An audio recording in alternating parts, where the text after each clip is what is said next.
السلام عليكم ورحمة الله وبركاته حبايبي يا أبطال مس عايدة، أبطال الصف الثالث الإعدادي. عاملين إيه؟ يا رب تكونوا بخير. النهاردة هنحل مع بعض محافظة المنوفية صفحة 194 في كتاب الامتحان.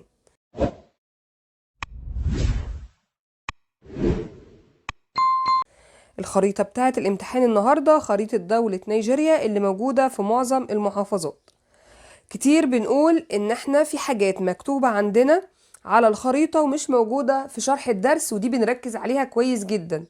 ودي او الخريطة دي والامتحان ده خير دليل على الكلام اللي انا بقول عليه. نشوف كده مع بعض.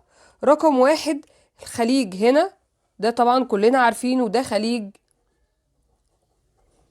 غينيا. رقم 2 نهر، لو بصينا احنا عارفين ان ده نهر النيجر، محدش يقول لي ان ده النيجر، لا، ده نهر اسمه نهر بنوي، مكتوب على الخريطة ومش موجود في الشرح. رقم 3 عايز مدينة، ودي برضو من الحاجات اللي موجودة على الخريطة، بس طبعا احنا عندنا المدن النيجيرية. هنا كده مدينة مش من الثلاث مدن اللي مكتوبين في الشرح، هنا مدينة كانو. 4 مرتفعات برضو موجودة على الخريطة فقط في خريطة نيجيريا، اسمها مرتفعات أوموس. باء تتعدد العوامل الطبيعية والبشرية التي تساعد في تطور حرفة صيد الأسماك. في ضوء العبارة وضح ما العامل الذي يتم تصنيفه طبيعي وبشري لتطور حرفة الصيد. وقلنا طبعا العوامل الطبيعية والبشرية في عامل مشترك اللي هو توافر المواني لرسو السفن، في مواني بشرية وفي مواني طبيعية. رقم 2 ماذا يحدث إذا لم تتطور حرفة صيد الأسماك في سواحل القارات؟ طيب احنا عندنا في من ضمن الدول اللي موجودة في أمريكا الشمالية هي الولايات المتحدة، فهنقول لن تحتل الولايات المتحدة الأمريكية ثالث الدول إنتاجا للأسماك. أكمل تنتشر الزراعة البسيطة أو البدائية في مناطق صغيرة ومعزولة. 2 تاني دول العالم إنتاجا للنحاس طبعا الصين. ما مقترحاتك من خلال ما تم دراسته لتصبح مصر دولة متقدمة؟ تعمل ايه؟ 1 تدريب العاملين.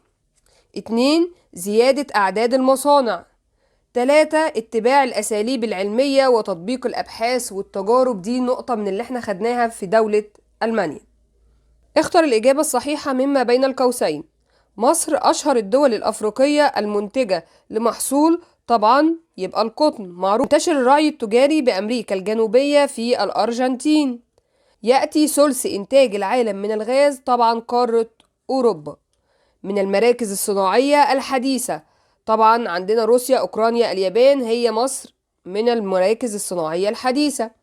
تنمو على السواحل الغربية للهند غابات طبعا موسمية، ودي للناس اللي عندها في المحافظة بتاعتها دولة الهند. تنتشر المستنقعات في شمال ألمانيا، موجودة عندنا على الساحل. بما تفسر البترول أهم مصادر الطاقة، لأنه ترتبط به التنمية الاقتصادية والاجتماعية والعلاقات السياسية بين الدول. 2 مومباي أهم المدن في غرب الهند للناس اللي عندها دولة الهند، لأنها العاصمة التجارية للهند ومن أكبر المواني والمدن الصناعية. 3 توسع الصناعة الألمانية توسعا كبيرا بعد الحرب العالمية الثانية بسبب توافر مقومات الصناعة وتدفق الاستثمارات وتوافر المراكز العلمية المتقدمة. ما العلاقة بين قصب السكر والمناخ؟ حيث يحتاج قصب السكر إلى درجة حرارة مرتفعة، لذلك يزرع في المناطق المدارية. التاريخ، اكتب كلمة صواب أو كلمة خطأ. نجحت ثورة 23 يوليو في تغيير نظام الحكم في مصر، صح.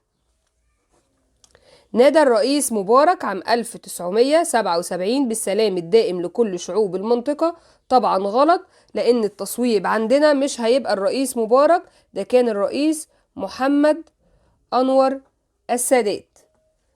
عين الرئيس السادات الدكتورة آمال عثمان وزيرة للشؤون الاجتماعية، لا طبعا مش آمال عثمان، كانت عائشة راتب. إلى من تنسب الأعمال الآتية؟ قيادة القوات المصرية السورية، طبعا المشير أحمد إسماعيل. تم الاستعانة بها لحماية الممتلكات وأمن المواطنين كانت القوات المسلحة المصرية. عدد أوجه التشابه بين عدوان 5 يونيو 67 وحرب أكتوبر 73. أول حاجة بنقول مساندة الولايات المتحدة لإسرائيل في المرتين. 2 كانت استخدام عنصر المفاجأة، هما الاتنين حصلوا فجأة. 3 تدخل مجلس الأمن بإصدار قرار لوقف الحرب في المرتين. رقم 4 بقى إن الاتنين كانوا مصر وسوريا ضد مين؟ ضد إسرائيل. صوب ما تحته خط. رفض مين مشروع تقسيم فلسطين؟ طبعا العرب. تم رفع العلم المصري فين بعد التحكيم الدولي؟ طبعا فوق طابة، محدش يغلط ويكتبها شبه جزيرة سيناء. كانت اتفاقية أوسلو 1993 برعاية أمريكية.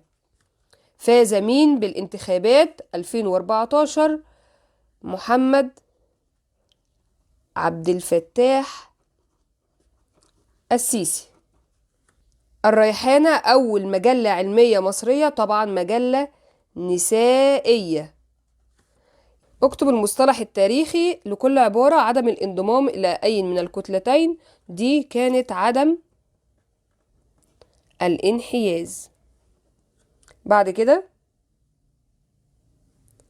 وثيقة رسمية تحدد نظام الحكم في الدولة، الدستور. أثبت مصداقية كل عبارة مما يأتي. أدى الفساد الداخلي والتآمر الدولي معا إلى هزيمة الجيش المصري 1948. دي بالظبط أسباب هزيمة العرب في حرب فلسطين، لكن صيغة السؤال متغيرة. فنقول حيث كان من أسباب الهزيمة عدم استعداد الجيش للحرب وانتشار الرشاوي كما حدث في صفقة الأسلحة الفاسدة، وده اللي احنا بنسميه فساد داخلي. كمان دعم الولايات المتحدة وبريطانيا لإسرائيل، ده اللي احنا هنقول عليه تآمر دولي.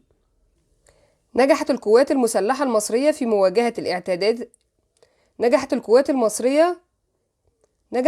المسلحة المصرية في مواجهة الاعتداءات الإسرائيلية بعد عدوان 7 يونيو. ده المقصود بها إعادة بناء القوات المسلحة اللي هي مرحلة الصمود والتصدي، حيث نجحت في التصدي للاعتداءات الإسرائيلية كما حدث في معركة رأس القش عندما حاولت إسرائيل احتلال مدينة بور فؤاد.